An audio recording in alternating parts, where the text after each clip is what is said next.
Welcome to Kenton's videos. Enjoy the video. You begin by clearing a path to each wall and grabbing a tape measure or laser.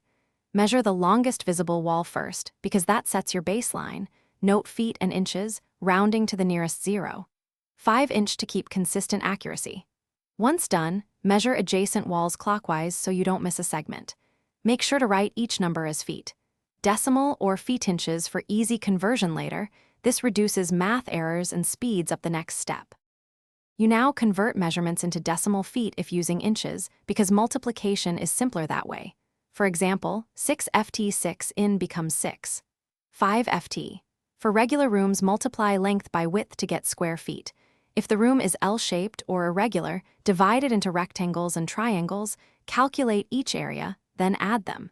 Keep transitional notes on your paper so you remember which sections you added. This prevents double counting, and you finish by summing all section areas to get the room's square footage, and then add an allowance, typically 5–10%, for waste and cuts. This saves reorders. Once done, double-check totals and compare against a quick remeasure of the room's longest dimensions to catch large errors. If numbers don't match, remeasure any suspect wall or corner. A common issue is measuring to the trim instead of the finished floor, so verify your starting and ending points to resolve discrepancies. Thanks for watching. Consider subscribing if we helped you.